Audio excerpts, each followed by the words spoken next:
¿Se imagina usted que un grupo criminal extranjero se infiltre en su país y que cuando las autoridades intentan expulsarlo, la justicia se los impida? Bueno, hoy en América Revelada vamos a hablar de un caso que combina inseguridad, inmigración y justicia federal, que está sacudiendo los cimientos del sistema. Porque por un lado el Departamento de Justicia ha presentado cargos bajo la ley RICO contra 27 presuntos miembros de la peligrosa banda venezolana Tren de Aragua. Bueno, por cierto, hoy vamos a hablar también de qué significa la ley RICO, ya que el gobierno de Estados Unidos quiere aplicar ahora contra personas acusadas de pertenecer a organizaciones terroristas por cometer delitos como tráfico de drogas, armas, extorsión y asesinatos dentro del territorio estadounidense. Pero por otro lado, la Corte Suprema bloqueó temporalmente la deportación de algunos sospechosos de ser parte de estas organizaciones terroristas. Ahora, esta decisión de la Corte Suprema fue duramente criticada por el juez Samuel Alito, quien la calificó como legalmente cuestionable y sin justificación. ¿Se está protegiendo el debido proceso o se está entorpeciendo la seguridad pública? Bueno, le invito a quedarse conmigo hasta el final de este episodio para que veamos paso a paso lo que está ocurriendo en Estados Unidos con respecto al crimen internacional, con políticas migratorias, qué está ocurriendo en los tribunales federales y algo muy importante, con los derechos constitucionales de cada individuo, de cada ciudadano como usted y como yo. Pues este no es un tema lejano para nosotros, es un tema que afecta a su seguridad y la seguridad de todos.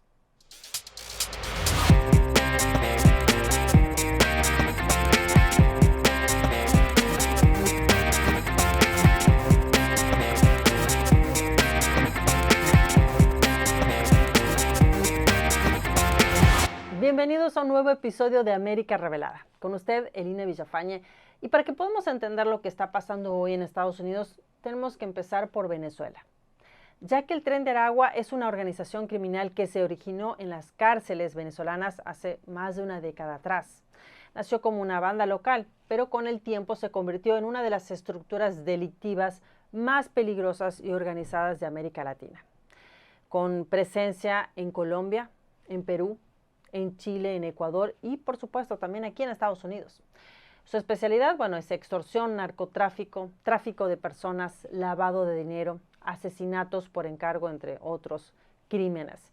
Y como suele pasar donde hay crisis social, donde hay una migración masiva y fronteras desbordadas, ahí es donde el crimen organizado encuentra una puerta para entrar. Según las autoridades estadounidenses, esta banda ya opera dentro del país y su presencia ha sido detectada en múltiples estados, como por ejemplo Nueva York, Nueva Jersey, Illinois, Texas, Florida, entre otros estados. Pues este lunes 21 de abril, el Departamento de Justicia de Estados Unidos anunció que 27 presuntos miembros del Tren de Aragua han sido acusados formalmente de conspiración criminal bajo la ley RICO. Ahora, ¿qué significa esto? Bueno, para su referencia, la ley RICO, por sus siglas en inglés, significan Racketeer Influenced and Corrupt Organizations Act.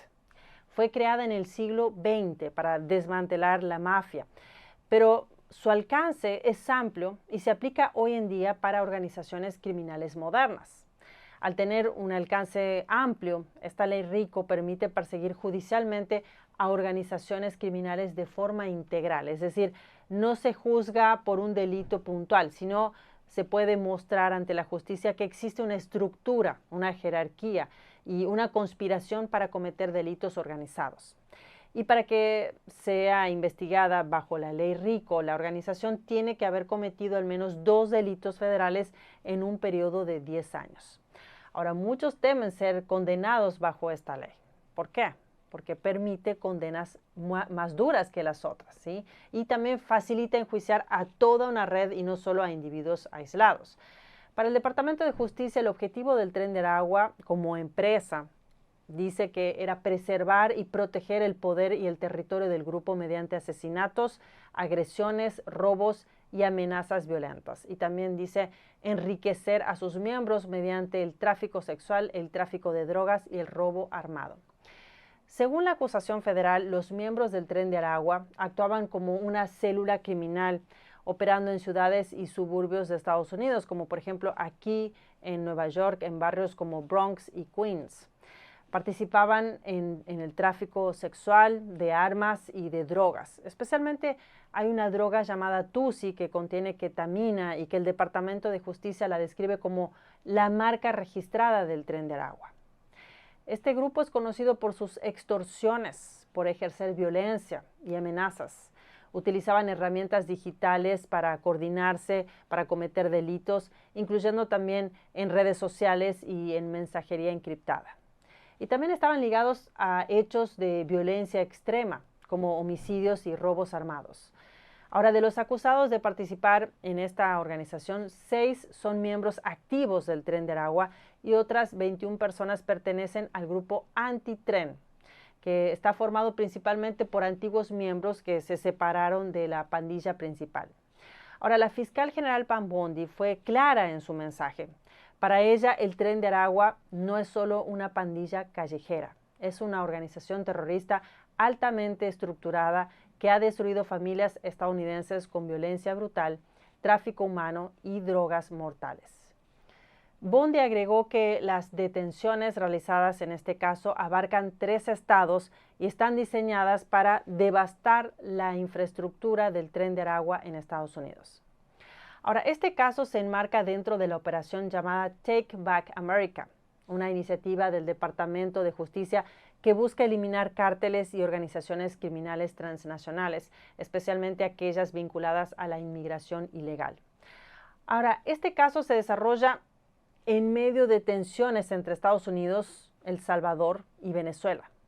Muchos de los venezolanos deportados por el gobierno estadounidense están siendo enviados al CECOT, al Centro de Confinamiento del Terrorismo en El Salvador. Y el gobierno de Venezuela ha protestado por esto, alegando que algunos de los detenidos que se llevaron a El Salvador son presos políticos. Incluso el presidente salvadoreño Nayib Bukele propuso un intercambio de prisioneros a Venezuela. Bukele propuso enviar de vuelta a los venezolanos detenidos a cambio que le enviaran disidentes del régimen de Maduro. Pero bueno, el régimen venezolano rechazó esta propuesta y pidió la liberación inmediata e incondicional de sus ciudadanos, pero no los quiere llevar de nuevo a casa. Ahora, esto no es todo, porque mientras el Departamento de Justicia anuncia cargos federales contra presuntos miembros del Tren de Aragua, en otra esfera del poder, la Corte Suprema de Estados Unidos tomó una decisión que ha generado controversia, pues el día 19 de abril la Corte emitió una orden administrativa de emergencia para bloquear temporalmente la deportación de presuntos miembros de este grupo criminal venezolano. Ahora, cabe decir que la orden fue el resultado de una solicitud urgente presentada por la organización ACLU en nombre de 2 ciudadanos venezolanos que enfrentaban la expulsión del país bajo la ley de enemigos extranjeros, la cual está utilizando la administración Trump para llevar a cabo este tipo de deportaciones. Ahora, lo llamativo es que la Corte actuó sin explicar las razones de su decisión y sin permitir que los tribunales inferiores se pronunciaran. Este hecho llevó al juez Samuel Alito a emitir una disidencia pública y tajante. Alito, no solamente estuvo él, sino acompañado por el juez Clarence Thomas, escribió lo siguiente. Literalmente, en medio de la noche, la Corte emitió un alivio sin precedentes y legalmente cuestionable, sin permitir que los tribunales inferiores se pronunciaran, sin escuchar a la parte contraria y sin proporcionar ninguna explicación. Y agregó además, rechacé unirme a la orden porque no había ninguna razón válida para emitirla a medianoche. Los documentos que tenemos ante nosotros, si bien alegaban que los solicitantes estaban en peligro inminente de deportación, proporcionaban poco respaldo concreto a esa afirmación. Además, el juez cuestionó si la Corte siquiera tenía jurisdicción clara para intervenir en este caso. Según la ACLU, muchos de los deportados y detenidos en el Centro de Confinamiento del Terrorismo, o CECOT, en El Salvador, no han tenido notificación ni oportunidad de ser escuchadas, lo cual consideran una violación al debido proceso. También alegan que algunos de los deportados no eran miembros del Tren de Aragua y que fueron acusados falsamente. Bueno, la ACLU solicitó que se detuvieran estas deportaciones hasta que los detenidos pudieran apelar sus casos. Y fue esa solicitud la que la Corte Suprema aceptó temporalmente sin aún emitir un fallo definitivo. Y como dije antes, esta intervención de la Corte Suprema se da en un contexto donde el presidente Donald Trump, a través de la Proclamación 1093, había ordenado la detención y deportación inmediata de venezolanos sospechosos de pertenecer al Tren de Aragua, invocando la antigua ley de enemigos extranjeros. Entonces, bueno, con todo esto sobre la mesa, ahora le pregunto a usted, ¿qué opina del papel que está cumpliendo hoy la Corte Suprema de Estados Unidos en este caso? ¿Está funcionando como un freno necesario o está interviniendo políticamente en decisiones del Poder Ejecutivo? ¿Hasta dónde debe llegar la ley? ¿Y qué pasa cuando el sistema parece trabarse ante amenazas reales? Pues cuando el crimen transnacional, el poder judicial y la política migratoria chocan de esta forma, como está ocurriendo en Estados Unidos, claramente usted tiene derecho a conocer todos los ángulos de esta historia para poder sacar sus propias conclusiones. Así que bueno, déjeme su opinión más abajo, déjeme en los comentarios.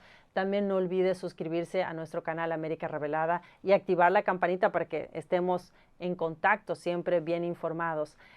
Muchas gracias por acompañarme hasta el final de este episodio. Con usted, Elina Villafañe, conectando América con la verdad. Nos vemos pronto.